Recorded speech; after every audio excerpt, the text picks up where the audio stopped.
this is Barbie Gupta from NSS Target JEE, and we are back with our new video series on kinematics. So kinematics एक branch of physics है जहाँ हम motion of object के बारे में पढ़ेंगे. इसे हम दो पार्ट में कैटेगराइज करेंगे, motion along a straight line and motion along a plane. Motion along a straight line. Here we will study about motion, position and displacement, average velocity and average speed, instantaneous velocity and speed, acceleration, constant acceleration and free fall acceleration. We will limit our discussion till instantaneous velocity and speed for this video. Motion. हमारे आसपास जितनी भी चीज़ें हैं वो move करती है. जैसे कि यहाँ पर हम देख सकते हैं कि एक हॉर्स राइडर है जो रेस लगा रहा है, तो वो अपनी इनिशियल पोजीशन से फाइनल पोजीशन तक कुछ डिस्टेंस ट्रैवल करेगा, एग्जाम्पल डी, और उसे ट्रैवल करने में कुछ टाइम लगेगा, एग्जाम्पल टी. तो ये एक मोशन का एग्जाम्पल है. देन आफ्टर जो सारे प्लैनेट्स हैं वो सन के अराउंड इलिप्टिकल पाथ में मूव करते हैं, वो भी एक मोशन का एग्जाम्पल है. फिर ट्रेन है, वो station A to station B अगर ट्रैवल कर रही है तो वो भी एक मोशन का एग्जाम्पल है. और ऐसे कई सारे मोशन के एग्जाम्पल हम अपने डेली लाइफ में देख सकते हैं. सो अभी के लिए हम अपना डिस्कशन मोशन है ना स्ट्रेट लाइन तक रखेंगे, और इसमें जो पाथ होगा वो एक स्ट्रेट लाइन होगी. Motion along a straight line को सिंप्लीफाई करने के लिए हम अपने ऑब्जेक्ट को जो है वो एक पॉइंट ऑब्जेक्ट की तरह ट्रीट करेंगे. बिकॉज फॉर एग्जांपल जैसे कोई कार है, वो ए पोजीशन से बी पोजीशन की तरफ जा रही है, तो उस कार की अपनी भी कोई डायमेंशन है, यानी अपनी भी कोई लेंथ है. तो अगर हम उसे डिस्कस करेंगे तो फिर हमारा जो डिस्कशन होगा वो कॉम्प्लेक्स हो जाएगा. तो इसके लिए हम लोग एक पॉइंट की तरह इस कार को ट्रीट करेंगे,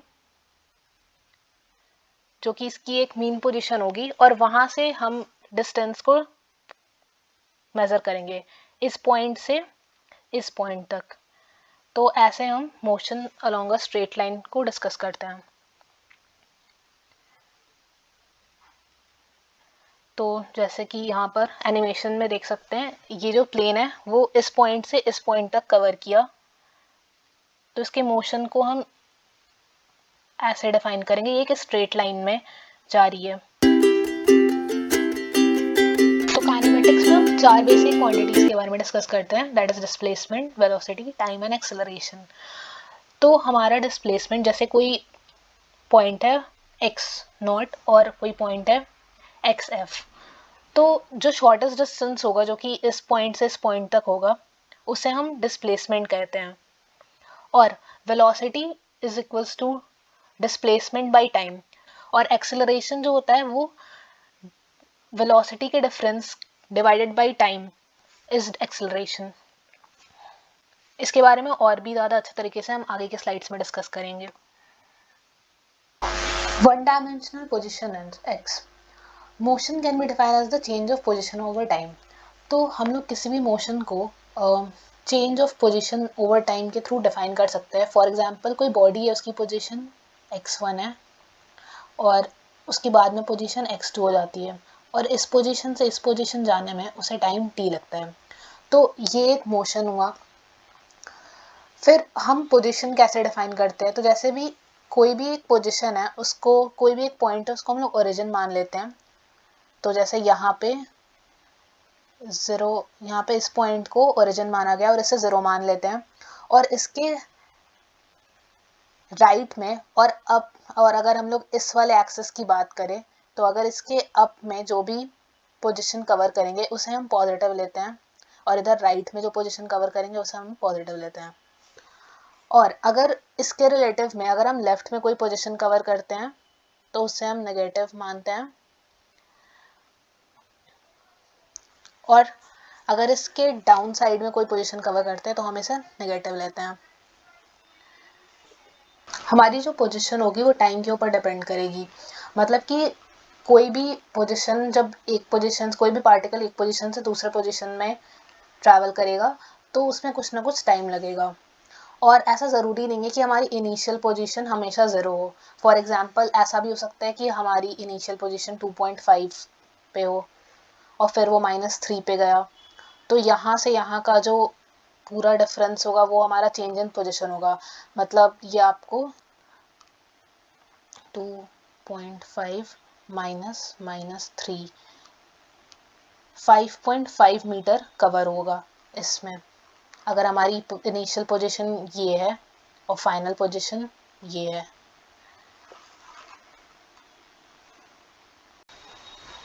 वेक्टर एंड स्केलर। तो वेक्टर क्वांटिटीज ऐसी क्वांटिटीज होती हैं जिसमें मैग्नीट्यूड और डायरेक्शन दोनों होता है।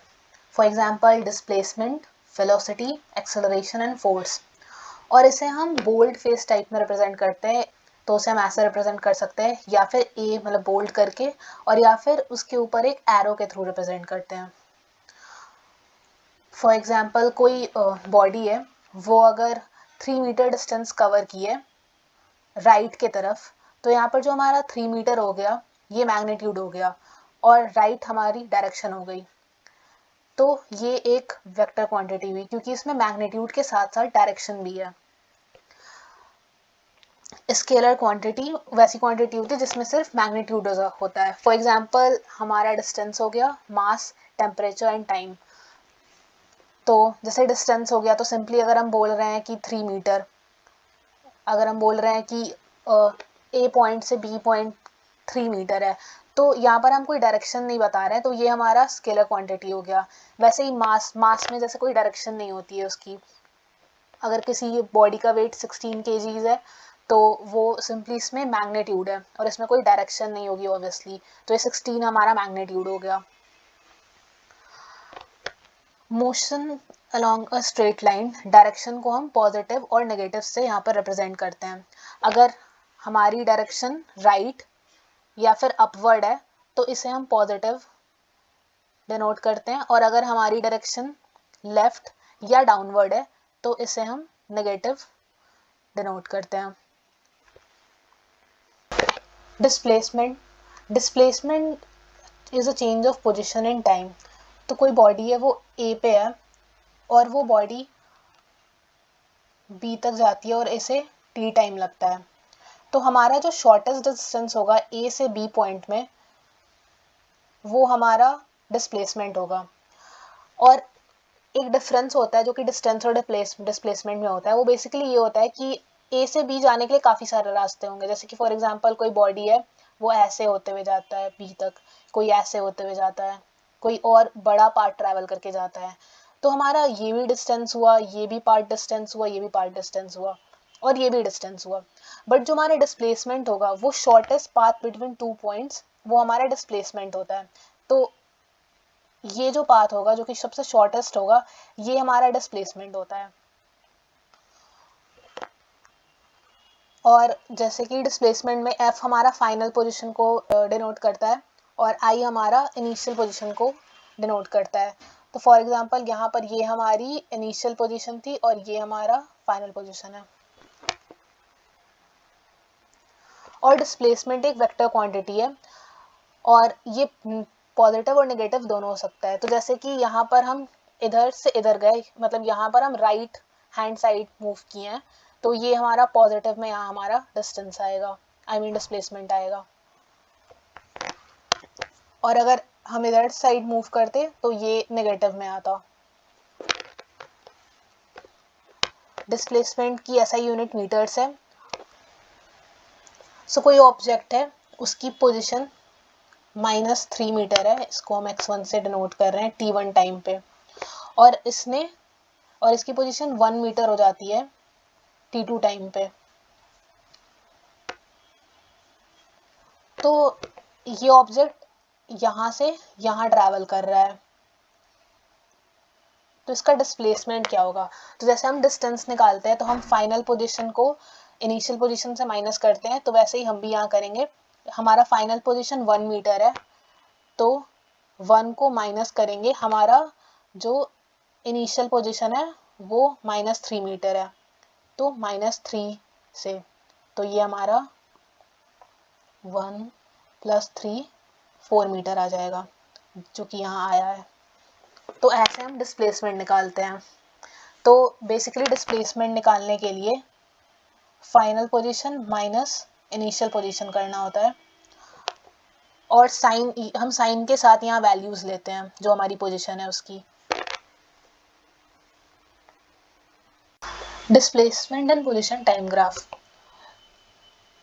तो जैसे कि ये कार है, जैसे कि ये ग्राफ है, ये इस कार की पोजीशन और टाइम को डिनोट कर रहा है।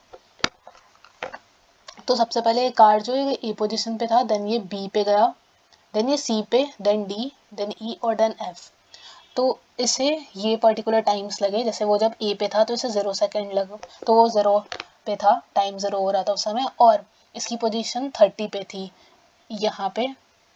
और वैसे ही ये सब इसकी पोजीशंस है, ये जो एक्स पे दिया हुआ है ये सारी इसकी पोजीशंस है। तो हम अभी displacement in a space from A to B निकालते हैं।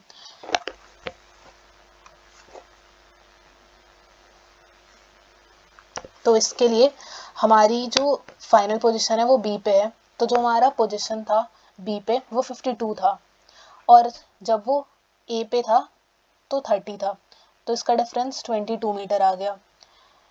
इसका मतलब डिस्प्लेसमेंट जो कवर हुई वो हमारी 22 मीटर की हुई।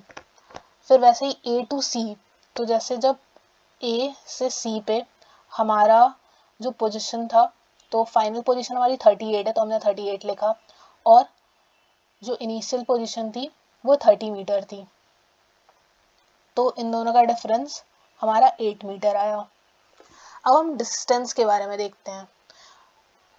तो ए से बी जाने में हमें हमारा फाइनल 52 था और इनिशियल 30 था, तो इसका डिफरेंस 22 मीटर आया।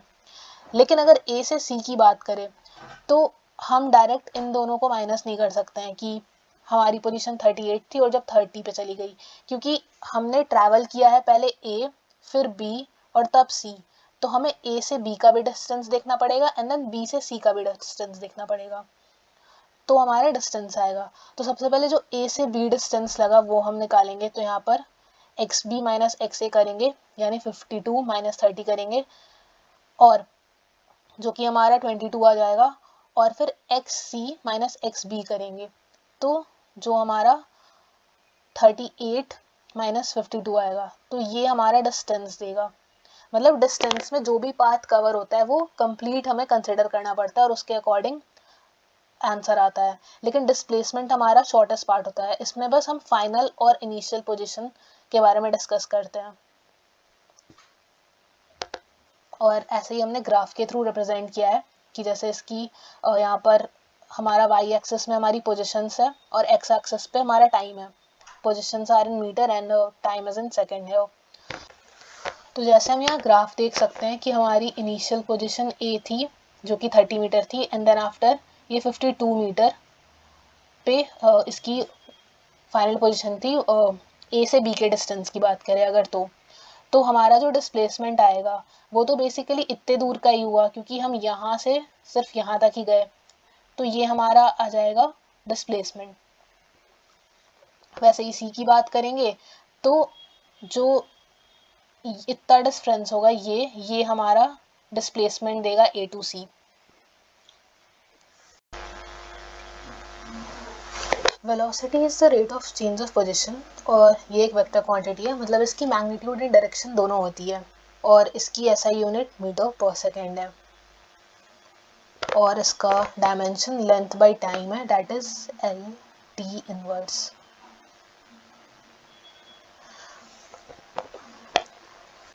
सो कोई बॉडी है जो यहाँ से पॉइंट ए से पॉइंट बी कवर की टी टाइम में, और इसकी पोजीशन x1 है, x2 है, तो हमारी वेलोसिटी हो जाएगी x2 minus x1 by T. Basically देखा जाए तो डिस्प्लेसमेंट बाई टाइम। तो हम लोग सबसे पहले एवरेज वेलोसिटी के बारे में जानते हैं। तो जैसे इसी केस का एग्जांपल लेते हैं, यहाँ पर हमने क्या किया, फाइनल पोजीशन में से इनिशियल पोजीशन को माइनस करके टाइम से डिवाइड किया है, तो basically displacement by time is average velocity. और एवरेज स्पीड की बात करते हैं तो हम यहाँ पर डिस्प्लेसमेंट की जगह डिस्टेंस कंसिडर करते हैं। इंस्टेंटेनियस वेलोसिटी निकालने के लिए हम change of position by change of time, और यहाँ पर t जो हमारा चेंज ऑफ टाइम है वो टेंड्स टू 0 है। Average speed, so average speed is basically total distance by change in time, और बिकॉज स्पीड एक स्केलर क्वांटिटी है तो इसमें कोई डायरेक्शन इन्वॉल्व नहीं होती है, और इसकी भी डायमेंशन LT इनवर्स होती है, और SI unit is metre by second. और एवरेज स्पीड जो होती है वो ज़रूरी नहीं है कि हमारी एवरेज वेलोसिटी के बराबर हो।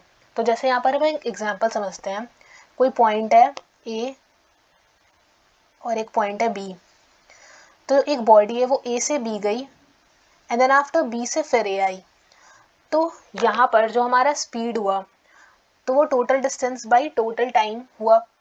तो A से B जाने में 6 मीटर का डिस्टेंस है, और देन B से A आने में फिर से 6 मीटर का डिफरेंस है, और जो हमारा टोटल टाइम है वो A से B जाने में 3 सेकेंड लगे एंड देन B से A आने में भी 3 सेकेंड लगे। तो ये हमारा हो जाएगा 6 + 6 12/3 + 3 6, तो ये हमारा हो जाएगा 2 मीटर पर सेकेंड। अब बात आते हैं एवरेज वेलोसिटी की। तो कोई बॉडी है वो A से B गई एंड देन B से A आई, तो यहाँ पर जो हमारा डिस्प्लेसमेंट होगा, क्योंकि बॉडी का इनिशियल पोजीशन भी A था और फाइनल पोजीशन भी A था, तो हमारा डिस्प्लेसमेंट 0 मीटर हो जाएगा, और जो हमारी टाइम लगी वो 3 + 3 6 सेकेंड हुआ, इज 0 मीटर पर सेकेंड। क्योंकि हमारा फाइनल और इनिशियल पोजीशन सेम था इसलिए हमारी average velocity 0 I. Graphical interpretation of velocity, तो वेलोसिटी को हम लोग पोजीशन टाइम ग्राफ से डिटरमाइन करते हैं। तो एवरेज वेलोसिटी बेसिकली जो इनिशियल और फाइनल पोजीशन के बीच का जो स्लोप होता है उसके इक्वल होती है, और ये एक वेक्टर क्वांटिटी होती है, इट मीन्स दैट इसकी एक डायरेक्शन होती है।